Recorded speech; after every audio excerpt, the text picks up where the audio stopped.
kale waxay leedahay iyada lafteedu gabadh bay ka timaaday waxay magaceedina way qirisay waxay tiri saa'iladan sheekh waxay tiri waxaan la sheekaystaa niman fara badan ilaa iyo tirahaan 4-5 nin baan la sheekaystaa mid walbana waxaan ku dhahaa bay tiri waan ku jecelahay adigan dadka kuugu jecelahay hadallada ugu macmacaan ayaan ku dhahaa bay tiri marka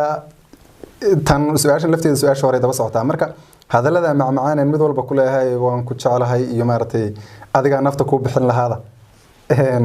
iyo beenta lafteedu maxay shariicadu ka qabtaa ama been xalaal ah ama been xaraan alxamdulillah wassalatu wassalamu ala man la nabiyya ba'da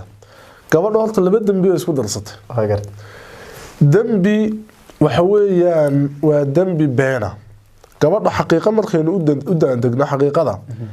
5 nin iyo 4 nin ma wada guursanaysa mana wada rabto sax mid kaliya ka rabtaa saddexda kale ama 4 kale waa lugooyay way lugoynaysaa marka lugooyada ay lugoynayso qofka muslimka waa arin dambi oo xaraam ay ku dhacday arinta labaad ee meesha iyaduna taalo waxa weeyaan erayada ay adeegsanayso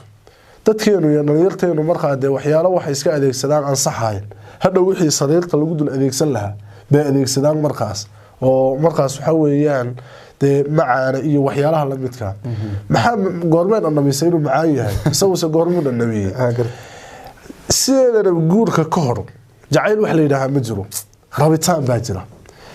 jacaylka dhabti iyo xaqiiqadiisu waxay timaadaa labadan qof markay de kulmaan ee wax iska arkaanba oo marka uu damco kii markaas waxa weeyaan qalbigiisa فيطمع الذي في قلبه مرض كي قلبه حنون وكجري ee shahwahaariya dareenaanu xanuunsanay uu damco mid fidnaysan oo la cabsigiisu yariya oo hadalkaasi uu saameeyo oo markaas waxa weeyaan gabadhii xumaan la soo aada la waay maayo marka ilaahay wuxuu ri waqulna qawlan ma'ruufan hadal wanaagsan oo iska caadiya dareenkina aan ka cinayn maqsuudkiina iyo ujeedadiina aad ku gudan kartiin la yimaada marka ma banaano labada shayba waa xaraam ragga isku duldilaysa gabadhu waa khalad weeyaan laba ninka ay rabin waa inay fasaxdo kay rabtana ay la soo hadho oo tiraado adaan ku qanacsanahay talabaadna marka erayada la adeegsanayna waa xaraam wallahu a'lam